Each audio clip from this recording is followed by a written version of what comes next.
विश्वास के साथ। मेरे ही क्या किसी के मन में भी कैसे करके उन लोगों को बचाया जा सकता है जो बच गए हैं, ये सबसे पहले तो यही बात आती है। और मुझे मालूम है कि उस दिन मैं देहरादून में था, मुख्यमंत्री जी और हम वहीं पर एक कार्यक्रम में थे और अचानक उनके पास जो सूचना आई और हमने कहा आप तुरंत जाइए। वो कार्यक्रम लंबा था लेकिन उनको तुरंत वो वहाँ से निकले और सबसे पहले पहुँचे वहाँ पर और बताया कि दूसरे दिन मैं भी तुरंत पहुँच गया था। तो स्वाभाविक ही है कि जो ये हिमालय की आपदाएं हैं इनका मुकाबला तो हिमालय के लोगों ने हमेशा ही किया है, कठिनाइयाँ तो हैं ही, लेकिन जिन लोगों को बचाया जा सकता है उनको कैसे बचाएं ये सबसे पहले उस समय प्राथमिकता रहती है। और वही मैंने 2013 के बारे में भी लिखा था।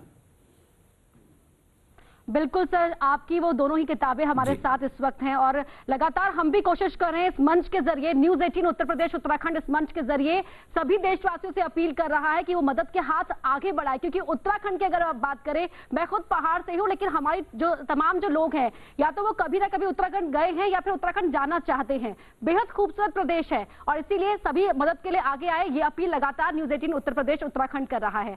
सर, आपकी दोनों ही बुक्स पढ़ी और आप राज्य के मुख्यमंत्री थे जिस वक्त मैंने अपने करियर की शुरुआत की। हमने देखा किस तरीके से आप रात भर में पहाड़ नाप गए, लेकिन 2021 में जो हुआ, आप सेंटर में मिनिस्टर हैं, क्या आया जहन में पहले कि क्या करें पहले प्रायोरिटी के साथ कि सब कुछ ठीक हो सके? देखिए, मैं सबसे पहले तो देश के प्रधानमंत्री श्री नरेंद्र मोदी जी के प्रति पूरे पहाड़ की ओर से भी मैं आभार प्रकट करता हूं कि आप समझ सकते हैं कि चंद मिनटों में ही प्रधानमंत्री जी ने, जबकि वो दिल्ली में नहीं थे, बाहर थे, और चंद मिनटों में ही तत्काल फोर्स को, आईटीबीपी को, सेना को, एनडीआरएफ को तत्काल निर्देश दिए चंद मिनटों के अंदर और गतिशीलता कार्रवाई शुरू हो गई।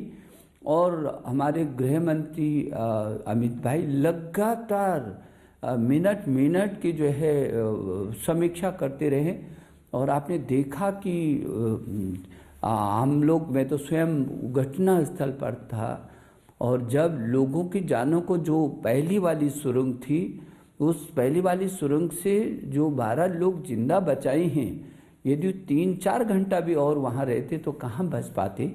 तो तत्काल और भी लोगों को जिस तरीके से बचाया गया, तत्काल हमारे आईटीबीपी के जवानों ने जो साहस का काम किया, अपने प्राणों को हथेली पर रख करके और लोगों के प्राणों को बचाने का काम किया, ये छोटी बात नहीं, बहुत बड़ी बात है।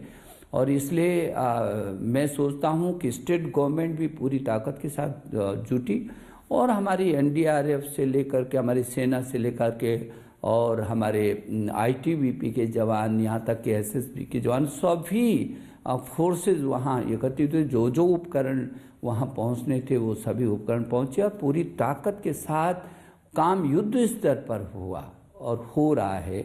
मैं समझता हूँ कि कोई ये नहीं कह सकता कि इसमें कोई चूक हुई है या विलम्ब हो गया या क्या कर सकते थे नहीं किया, ऐसा कुछ नहीं कह सकता कोई, जितना मेरी जानकारी में है।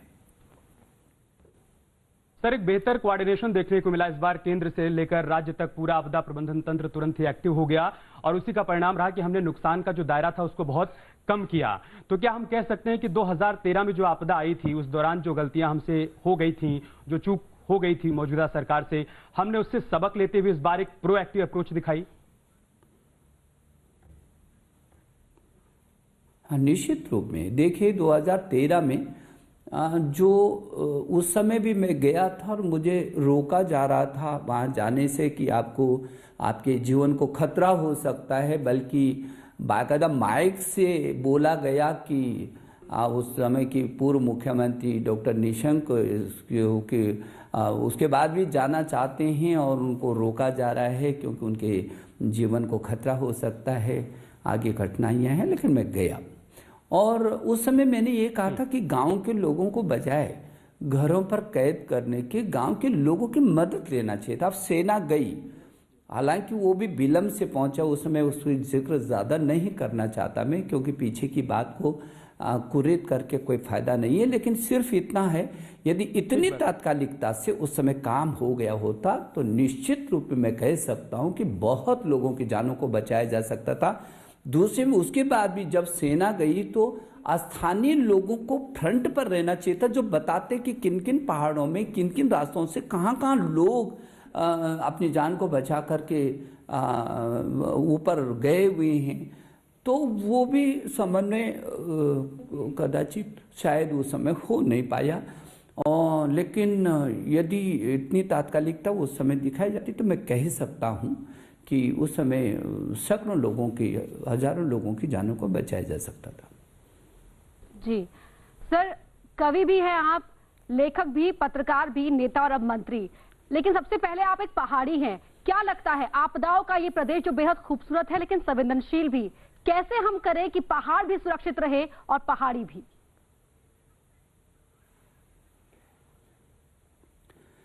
हाँ, बात सही है कि हम लोगों का जो मैंने तो जो मेरी 10वीं तक की शिक्षा हुई है, मैं रोज़ गाढ़ गधेरों को पार करके 7-8 किलोमीटर रोज़ जाना, 7-8 किलोमीटर आना, घनघोर जंगल और गाढ़ गधेरे और जंगली जानवरों का मुकाबला, भयंकर हिमपात होना, बरसात में गधेरों में कई बार बह जाने जैसी स्थितियों का हम लोगों ने मुकाबला किया है। तो स्वाभाविक कि पूरा जो हिमालय का क्षेत्र है, वो चाहे मणिपुर हो, मिजोरम हो, त्रिपुरा हो, नागालैंड हो, अरुणाचल हो, हिमाचल हो, चाहे वो असम का वो क्षेत्र हो, मैं ये समझता हूँ कि ये जो पूरा हिमालय है, ये पूरा युवा है अभी, और सबसे ज़्यादा युवा पर्वत है, तो उतना ही ज़्यादा संवेदनशील भी है। उसमें बहुत थिरकन है,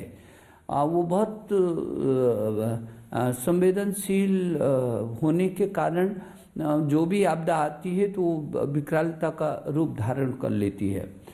तो मैं ये समझता हूँ कि निश्चित रूप में हिमालय पर मैं शुरू से इस बात के लिए पक्षधर रहा हूँ। जब मैं उत्तराखंड का मुख्यमंत्री था तो जहाँ स्पर्श गंगा अभियान उस समय हम लोगों ने शुरू किया था कि गंगा और उसमें जुड़ने वाली जितनी जलधाराएं हैं टोटल उनका संरक्षण और संवर्धन होना चाहिए, क्योंकि गंगा आप जिस बात का जिक्र कर रहे हैं, जब आप मुख्यमंत्री थे, इस वक्त तस्वीरें हम दिखा रहे हैं कि जब आपदा आई थी तब कैसे आप जमीन पर जाकर लोगों से मिल रहे थे, जो पीड़ित थे उनसे बातचीत कर रहे थे, उनको आप आश्वासन दे रहे थे कि परेशान मत होइए, घबराइए मत। न सिर्फ पूरा उत्तराखंड आपके साथ खड़ा हुआ है, उत्तराखंड सरकार आपके साथ खड़ी हुई है, पूरा देश आपके साथ खड़ा हुआ है, और लोगों ने आपकी उन बातों पर भरोसा भी किया, लोगों ने विश्वास किया, और लोगों ने एक बार फिर से तय किया कि जिंदगी रुकती नहीं है, जिंदगी चलने का नाम है और जिंदगी जीने का नाम है। एक बार फिर से सब कुछ पटरी पर लौटा। सर, कैसे कर पाए थे उस वक्त, इस बड़ी चुनौती को कैसे टैकल कर पाए थे आप? जी देखिए, 2010 का तो जो आपने देखा उस समय जैसे केदारनाथ त्रासदी हुई तो एक क्षेत्र में थी, अभी जो हुआ वो एक क्षेत्र में था, लेकिन 2010 में पता नहीं क्या परिस्थितियाँ थी कि मैं अल्मोड़ा पहुंचता हूं कि ये दशा हो गई, इतने लोग नीचे दब गए, इतने लोग हो गए। तब तक पता चलता है कि उधम सिंह नगर में सूचना आ रही है कि वहाँ ये परिस्थिति हो गई। पता चला हरिद्वार में सूचना आ रही है, उसी समय उत्तरकाशी में जा रही है, तो चमोली में आ रही है। आप समझ नहीं सकते कि एक दिन में मैंने 5 जिलों को कवर किया था, और यहाँ तक कि सड़कों पर हेलीकॉप्टर उतारा, खेतों में उतारा, नदी के किनारे उतारा। मैंने कोशिश की कि मैं सबसे पहले वहाँ पहुँच करके उन जिन लोगों की ज़िंदगी को बचाया जा सकता है उस पर युद्ध स्तर पर करें, लोगों का मनोबल बना करके रखें, और यथासंभव पूरा फोर्स जो हमारा प्रशासन का है, लोगों का है, लोगों ने भी जितनी लोगों की क्षमताएं थी, लोगों ने गांव के लोग अपनी जान को हथेली पर रख करके लोगों को बचाने के लिए आगे आए। तो उस समय का तो आपको ये किताब आपके हाथों में आएगी तो सचित्र जो वर्णन है उसका जो देखेंगे तो मुझे लगता है बहुत बिल्कुल आपने वाकई जो उस वक्त काम किए थे वो अनुभव अब भी काम आ रहे हैं। और न्यूज़ 18 उत्तर प्रदेश उत्तराखंड ये मुहिम लेकर आया है देवभूमि के साथ देश। हम चाहेंगे कि आप इस पर कुछ बोले, क्योंकि गांव के आखिरी छोर पर बसा शख्स भी आपको सुन रहा है। देखिए, पूरा देश, आप जब उत्तराखंड की बात करते हैं तो वो देवभूमि है। वहाँ न केवल 4 धाम हैं बल्कि वो पर्यावरण की पहली पाठशाला भी है। वेद पुराण उपनिषदों का जन्मदाता है। आयुषो वेदा आयुर्वेद का भी जन्मदाता है। और संजीवनी बूटियाँ का जो पूरे दुनिया के लोगों को स्वास्थ्य को ठीक कर सकती हैं, ऐसी संजीवनी बूटियाँ प्राकृतिक। बिल्कुल, बहुत बहुत शुक्रिया सर आपका हमारे साथ जुड़ने के लिए। बहुत बहुत शुक्रिया आपका अपना कीमती समय देने के लिए। देवभूमि में आई भीषण त्रासदी के बीच अडिग रहकर हर अपडेट सबसे पहले आप तक पहुंचाता रहा न्यूज़ 18 उत्तर प्रदेश उत्तराखंड। संकट के इस घड़ी में न्यूज़ 18 उत्तर प्रदेश उत्तराखंड ने अपनी जिम्मेदारी समझते हुए पीड़ितों की मदद के लिए एक बड़ी मुहिम की शुरुआत भी की है। देवभूमि के साथ देश, इस मुहिम के जरिए हम आपसे भी मदद की अपील करते हैं कि आपकी एक छोटी सी मदद आपदा प्रभावित परिवारों को बड़ी राहत दे सकती है। न्यूज़ 18 उत्तर प्रदेश उत्तराखंड के साथ टाटा टिस्कॉन SD की खास पेशकश देवभूमि के साथ देश। इस मुहिम से जुड़ें और मुख्यमंत्री राहत कोष या CM रिलीफ फंड में डोनेट करके आपदा पीड़ितों की मदद करें।